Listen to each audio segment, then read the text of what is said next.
41 ans et ben, j'ai décidé de m'installer et faire comme mes parents faisaient et nos ancêtres. Hein, je voulais rester en grand pastoral donc pour qu'elles restent dans la nature tout le temps et manger ce dont elles ont besoin tout le temps.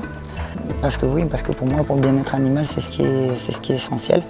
Et alors c'est sûr, c'est beaucoup de travail, c'est beaucoup de temps, beaucoup de fatigue, beaucoup de stress, autant à cause des prédateurs que quand elles font un petit dans la colline et qu'il faut le trouver, ou parce qu'il y a la pluie ce jour-là, ou parce qu'il y a la grêle, la neige. Donc on pense pas à nous, on pense jamais à nous en fait. Quand on fait ce métier, on pense toujours à elles en priorité. On laisse passer autant notre vie tout court que notre vie de famille, que nos amis, tout ça. Donc les gens viennent nous voir, mais nous on peut jamais y aller. Ça devient notre sang, quoi. C'est ça qui coule dans nos veines tout le temps. Enfin moi je pourrais plus repartir. Non, dans ma vie d'avant, c'est pas possible.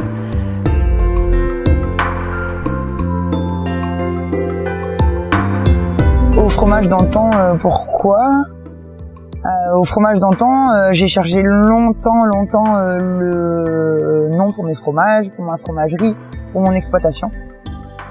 J'ai trouvé ce nom-là parce que c'est ce qui qualifie en fait le mieux mon travail, parce que je le fais vraiment à l'ancienne. Donc oui, effectivement, je garde toute la journée, ou alors je fais des parcs, mais je garde dans les parcs. Je suis mes chèvres suivant ce qu'elles ont besoin de manger. Il a plu, elles vont manger plus de chênes verts. Si justement il fait chaud, elles vont chercher vraiment la verdure ou l'herbe, sachant que la chèvre en fait elle mange beaucoup plus de feuilles ou des graminées ou même du lierre, les ronces. C'est vraiment le travail d'avant, donc le travail d'antan. La façon de faire les fromages aussi, j'ai gardé le maximum de recettes ancestrales. C'est-à-dire que mes ferments par exemple sont voilà mon petit lait qui vient de mon lait.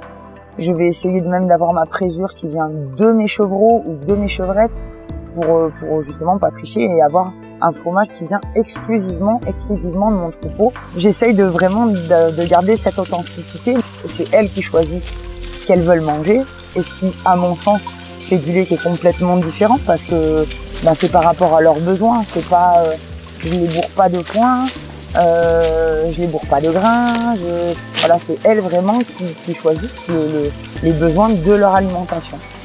Et c'est vrai que le lait, la viande est complètement différente.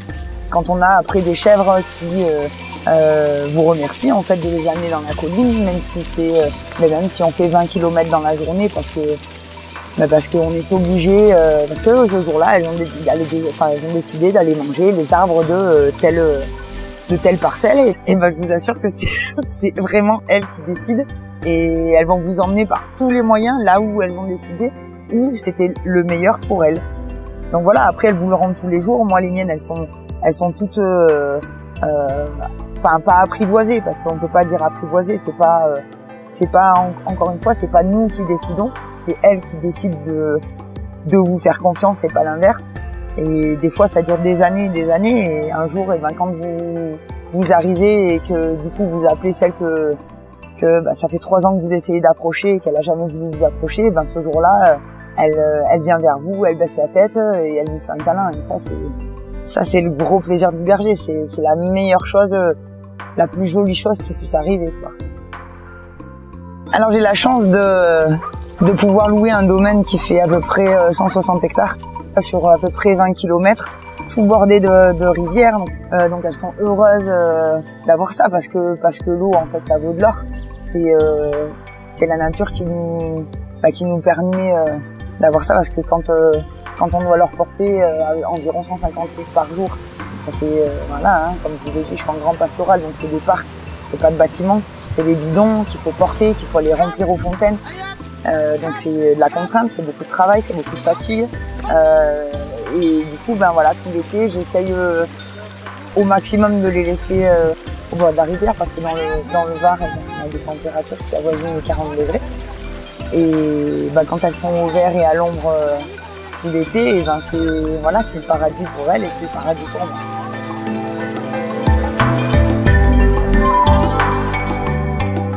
on est à la source des Boulidoux. Donc les Boulidoux, ça veut dire la source qui vient du dessous. Donc on a des sables mouvants en fait. Donc le sable, on le voit bien, hein, c'est l'eau qui fait bouger le sable. C'est assez dangereux, donc on n'a pas énormément d'eau à certains endroits. Mais si on met la jambe, on tombe assez profond. Et on a ces mouvements d'eau qui bougent de partout en fait. Ici, on en a un là-bas, on en a vraiment de partout. Donc c'est une source, et encore une fois, j'ai de la chance, qui ne tarit jamais, jamais, jamais. C'est une eau qui est chargée en soufre, donc les chèvres adorent, parce qu'elles ont besoin de soufre aussi dans leur alimentation et dans leurs boissons, etc. Ça évite de leur en donner qui vient du commerce. Donc c'est une aubaine, encore une fois, pour mes bêtes et puis pour la nature, parce que du coup il y a les sangliers, les chevreuils, les lièvres, il y a énormément de gibier et d'animaux qui viennent boire ici. Et ouais, c'est encore une fois, c'est le paradis, on a de l'eau à foison. Non. Chanel, non. Non.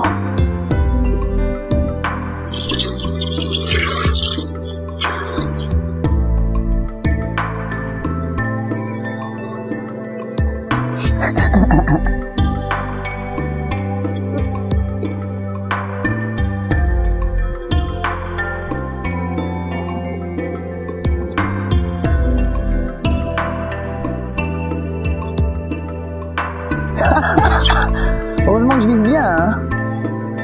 C'est bon, stop. Allez, ça suffit.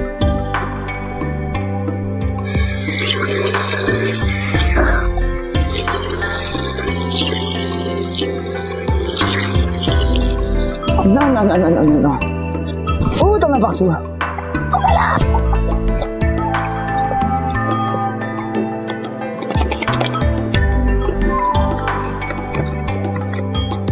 Eh ben maintenant que vous avez pris la douche au lait, c'est bien.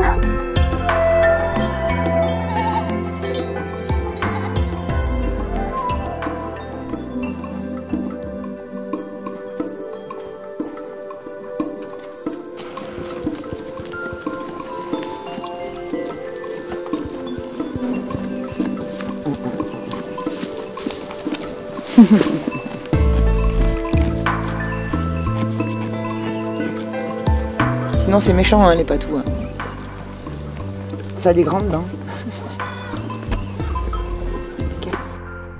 Alors mon cheptel s'élève à 150 bêtes, dont 93 laitières.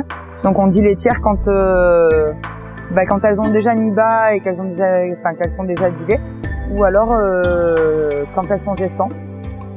Alors après mon cheptel se compose de plusieurs races, ou croisées ou pures. Donc là on a Thérèse qui est une alpine pure. Là on a Pitbois qui est une provençale. Là on a Marmotte qui est croisée Rove et Pan. Là on a Ninon qui est une Rove pure. Là on a Neige qui est là. Elle c'est une Saanen, pure race aussi. Donc ma Grisette qui est croisée Rove aussi. Là on a Grisouille. Grisouille. Elle c'est une Potvine. Alors là on a Lune qui est croisée Rove. Donc on voit ses cornes qui partent grosses à la base et qui torsadent. Lune, je lui ai mis une cloche parce que c'est ma meneuse. Elle a avec elle un certain groupe de chèvres, donc si j'entends sa cloche, je sais qu'il y a telle et telle et telle qui est avec elle. Voilà. Alors là on a Francesca qui elle est provençale, donc on voit et elle est croisée Rove, donc elle a le dessus du provençal et le Rove, donc le large qui est sur le dessus des cornes. Et c'est une de mes meneuses, donc c'est pour ça que je lui ai mis la cloche. Et quand je les écoute, quand je suis dans la colline, je sais que si elle est là, et ben elle a tout un groupe de copines avec elle. Donc si elle est là, je sais qu'il y a une telle avec elle. Et là on a mon petit 4 cornes. Donc lui est croisé alpin et provençal aussi. Donc sa maman elle est juste derrière là, jonquille. Et c'est elle donc qui a le gène et qui me fait que des 4 cornes.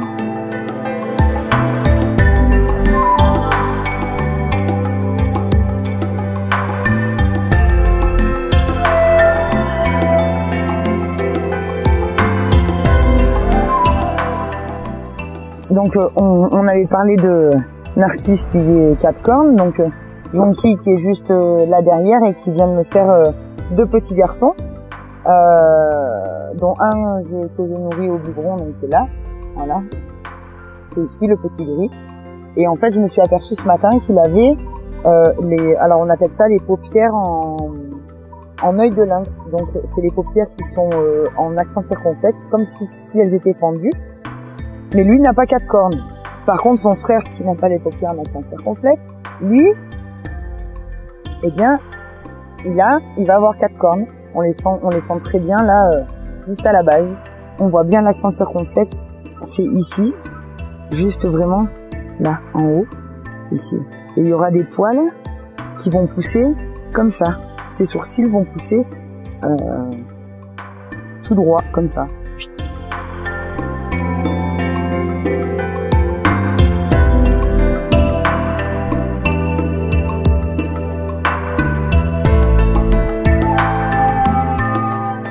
Donc là nous avons Bémol, c'est mon deuxième bouc, c'est le plus jeune des deux, qui est très grand, qui est croisé rove et alpin et provençal, donc qui est un de mes deux reproducteurs, qui a un caractère, donc s'il s'appelle Bémol, c'est qu'il faut mettre le bémol.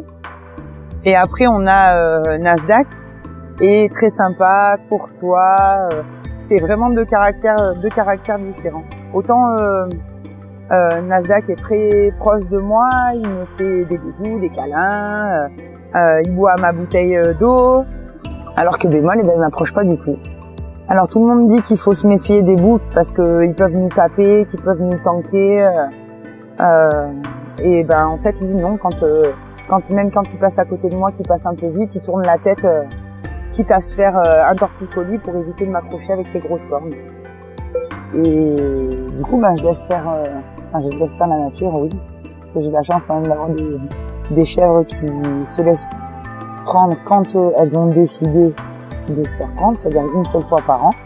Mes boucs dorment avec les chèvres, ou alors les deux ensemble l'un contre l'autre. Et c'est eux qui s'occupent des chèvres, il n'y a pas d'insémination, il n'y a pas de choses pas naturelles.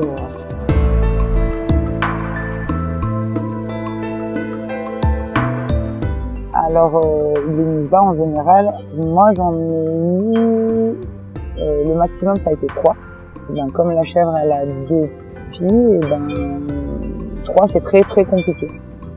Donc on enlève du lait à une pour donner aux autres bébés.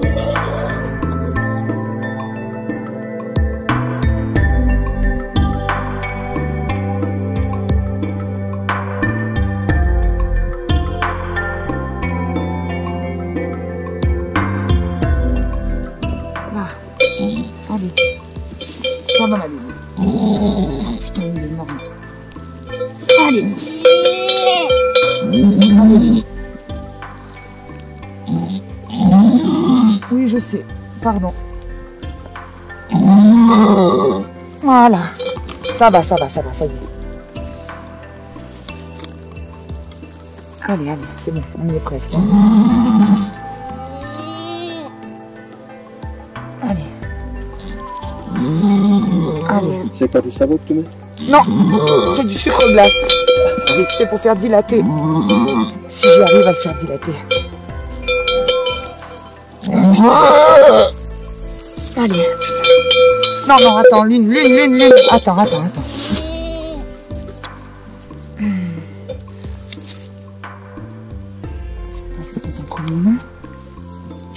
énorme.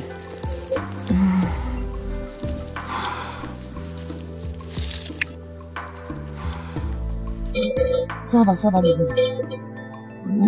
Ça va, ma belle, ça va. Ça va, c'est bon, on y est, ça y est. Allez, ma belle. Ça y est, on va y arriver, ça va. Voilà. Ça va. Là.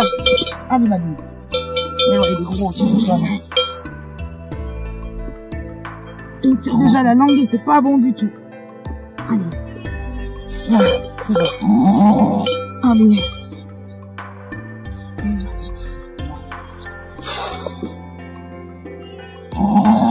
Pardon.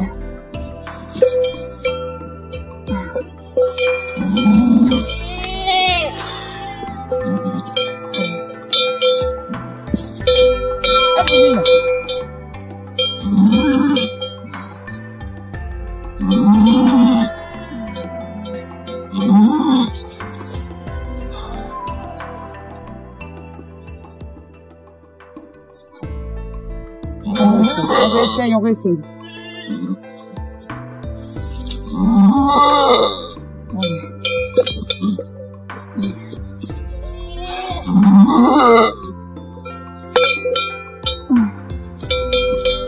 Attends, Lune. Allez. Voilà, c'est bon, presque. Allez, Lune, fais un effort. Vas-y. Allez, pousse.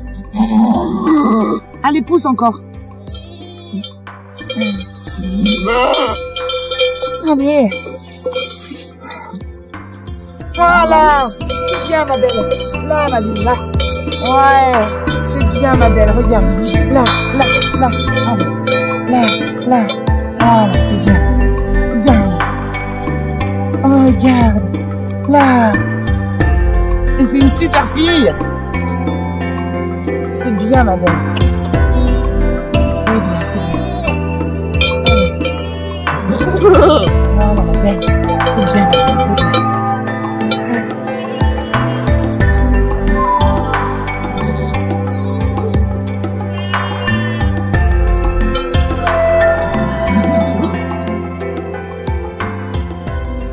On y va? Naïva.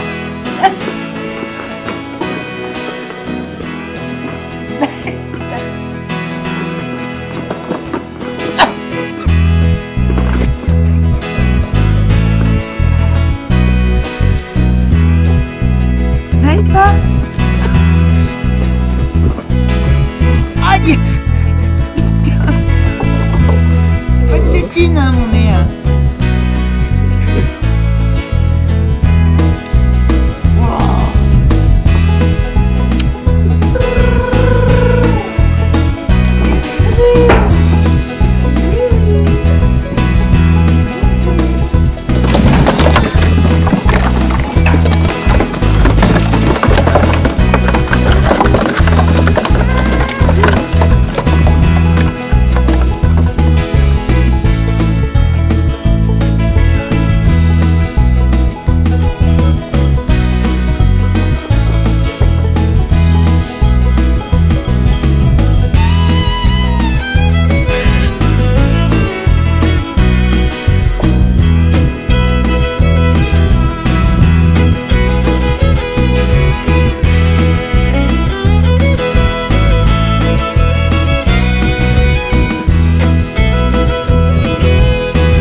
Alors je me sers de beaucoup de choses dans la colline comme les chèvres. Encore une fois, on est dans le sud de la France, donc en fait on a la chance d'avoir des épices à disposition, hein, de la sarriette, du thym, du laurier sauce, on a de l'origan sauvage, on a pas mal de choses et je me sers en fait de tout ça pour mettre sur mes fromages, donc nettoyer d'une certaine façon, donc ça c'est mon secret aussi, et donc vraiment pour faire découvrir ces saveurs différentes, parce que c'est pas des choses qu'on plante, c'est vraiment des choses qui sont sauvages et naturelles. Alors là nous allons commencer le caillage du lait, donc c'est le lait de la traite de ce matin, où j'ai déjà mis le petit lait de la veille dedans pour mettre mes bactéries à l'intérieur du lait. Donc là on est à 20 degrés à peu près, on va dire entre 18 et 22 degrés. Mon lait est à cette température là. Donc on le prend, on le met dans une bassine, délicatement. Vu que je fais la traite à la main, je les passe je passe le lait dans ce qu'on appelle le couloir à lait, avec plusieurs filtres à l'intérieur. Et ensuite, on met ce qu'on appelle de la présure. Donc c'est ça. Et il faut mettre, alors ça c'est mon secret, je le dis pas. Ça vient de la caillette des chevreaux. C'est comme la bile, on va dire. Et il en faut peu pour faire cailler le lait. Dès qu'on a mis la présure, on mélange le lait, mais vraiment tout doucement pour pas casser la protéine du lait. On mélange délicatement. Et là maintenant, il faut attendre 24 heures avant de mouler les fromages. Donc là ensuite, les fromages qu'on a fait la veille, donc là bon, j'en ai pas beaucoup, mais voilà, on les retourne pour qu'ils prennent la forme des deux côtés. Et ensuite ceux-là, demain matin, ils iront sur les planches à sécher. Donc tout dépend ce que je veux comme affinage. Donc là c'est les frais d'hier. Après ça c'est ceux d'avant-hier, etc. Et après donc je les mets au frais. Ben là par exemple je veux les faire sécher parce que je veux avoir quelques secs. J'ai quelques aromatisés ici, donc ceux-là là c'est juste des tests encore. Alors là on fait ce qu'on appelle une analyse de petits laits, donc pour savoir l'acidité de nos fromages. Ouais, je suis à 5,5, donc je suis à 5,5 d'acidité, donc je sais que je suis bonne en acidité pour mes fromages. Alors nous avons du frais simple, là nous avons du frais au poivre, là nous avons salapampa, c'est avec du poivron, de l'ail, de l'oignon, graines de moutarde, piment d'Espelette. Là, on a du pois de Madagascar, cher à mon père, de mon papa. Là, j'ai mis au poivre à l'intérieur. Donc pareil, hein, je fais des tests un peu tous les jours. Celui-là, il est un peu affiné. Ensuite, on a un frais coulant, un coulant tout court. Là, on a un demi-sec. Après, on a demi-sec en picodon. Là, on a deux secs, mais avec un séchage différent. Et là, on a un sec aussi, mais en plus gros et pas en picodon. Voilà.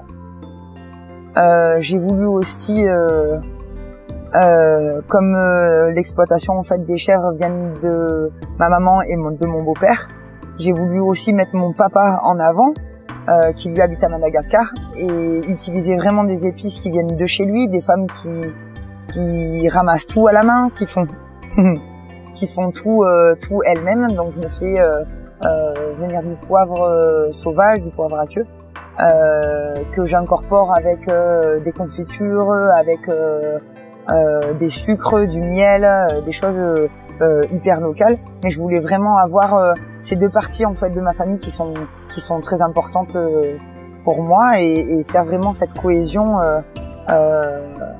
de mon cœur, parce que c'est comme ça qu'on travaille normalement. Si on fait un travail qu'on aime et que ça vienne vraiment du cœur et qu'on amène vraiment toutes les choses et toutes les personnes qui sont importantes pour nous, et ben on peut faire que du bon travail. on peut faire que des bonnes choses et faire découvrir des choses et partager des choses avec les gens et je trouve ça génial.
Oh!